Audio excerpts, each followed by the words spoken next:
The 2016 presidential election was, in many people's minds, the election of Cambridge Analytica, the first time that political parties realised they could target tiny sections of the electorate online. So if that was the technology that defined the last election, what kind of technology will define the 2020 election? Well, I've been asking political operatives here in Washington that question, and one thing that keeps coming up as an area of interest is so-called relational organising.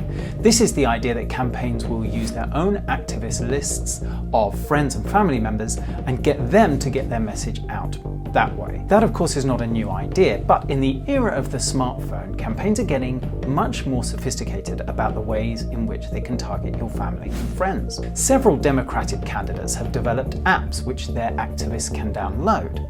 Those apps will then, with the activist permission, scrape all of the contacts from that person's phone and compare those contacts with its own list of people who might vote for that candidate. If it finds a match between those two lists, it suggests to that activist that it send a message to the member of their family or the friend who might think of voting for the candidate.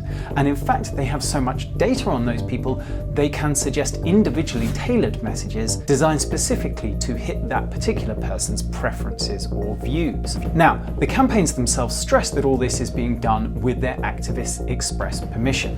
But if you get a text from a friend or family member or colleague or acquaintance during this campaign urging you to vote for one candidate or another, bear in mind that candidate's campaign might know more about you than you realise. Now, each week I try and answer a different question from a viewer from a previous vlog.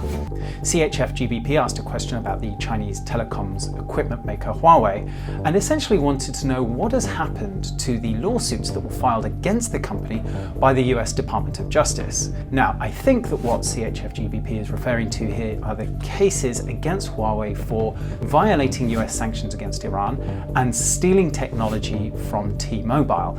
And the answer, I'm afraid, is that not a lot has happened. We did have a ruling this week in the case, which was that the court ruled that the lead Huawei lawyer on the case, James Cole, had a conflict of interest because he had previously worked for the Department of Justice and so couldn't remain on the case.